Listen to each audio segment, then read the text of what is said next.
keys to the candy store to the devil.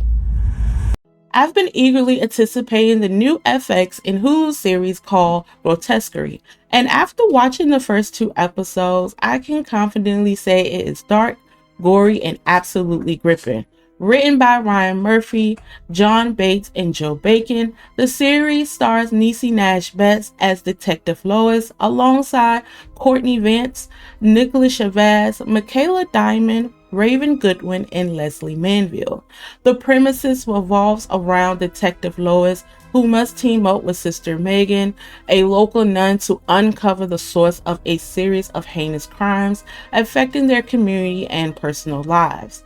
First off, let's talk about the title Grotesquerie. It has 2 meanings. One refers to something strange and unpleasant in a frightened way, while the other hints at an awkwardness with sinister or tragic overturns. Both definitions play out in the eerie and unsettling series. We introduce Lois, a strong but flawed detective who doesn't take care of herself. She's an alcoholic and constantly drinking or smoking. Her tough exterior is a facade as she juggles the gruesome Burnside case, her comatose husband, and her daughter. When Lois' daughter had all those taquitos on her plate, I'm like, girl, what are you doing? You do not need all that food. And then she had the nerve to say to her mama that regarding the treadmill that hasn't been used for a while. Then there is Sister Megan, a journalist for the Catholic Gardens and the followers of Saint Claret. She's not your typical nun. She's deeply interested in the Burnside case and eager to know all the disturbing details. Lois' description of the crime scene, completely with sulfur dioxide, which is a black substance that was found in the Burnside home, and the chilling possibility that the baby might be in the pot.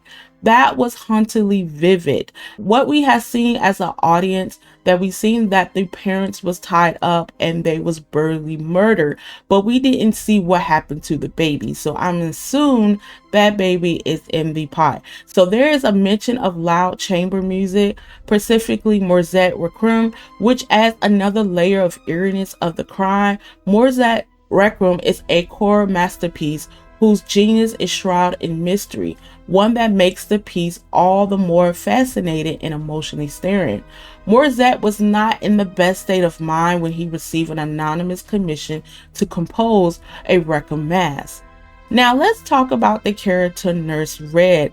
The disrespect when she had that conversation with Lois. Then she said that the man gave her the shiver in her quiver.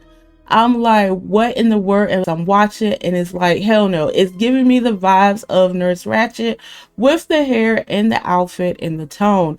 Nurse Red had mentioned that she has cameras in the patient rooms because of a situation happened back in 2019, which is actually a real case that happened, which they call the Kathy case. In episode 2, we see a flashback where Marshall, Lois' husband, talks to their daughter about losing weight, revealing a strange family dynamic. Lois' drinking seems to enable her daughter's behavior, making it clear that Lois is struggling on many fronts. Lois is an alcoholic. You see her drinking in every scene. If you don't see a drink in her hand, you will see a cigarette. The tension between Lois and Marshall runs deep, especially after we learn he cheated on her. Visually, the cinematography adds to the unsettling atmosphere. The house is dark with a lot of brown tones, making it feel unwelcome and oppressive.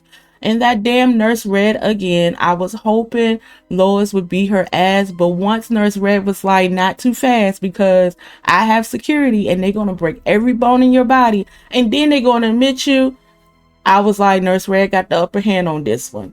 If I was Lois, I would have followed her home and then I would sit there and beat her ass outside.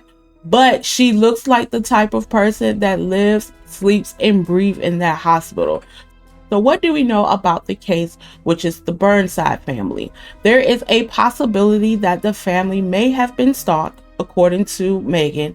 The suspect is not a student or a professor. The suspect sees himself as God. The conversation between Megan and the priest about the interest in true crime and true crime podcasts and serial killers, particularly Ed Gein, which give us a little Easter egg Ryan Murphy is going to be doing the next season of Monster with that character, we finally know the name of the suspect, which is Grotesquerie. And so we are able to find the clues, a handwritten letter coming from a man named Grotesquerie regarding the dreams and the escape from reality. And so I am very hooked on this show, and I cannot wait for episode 3. This was a good episode 1 and 2. I would definitely rate this, I would say, an 8 out of 10. Let me know your theories and thoughts on this show. Thank you so much for watching my channel. Make sure you like and subscribe, and until then, see you later.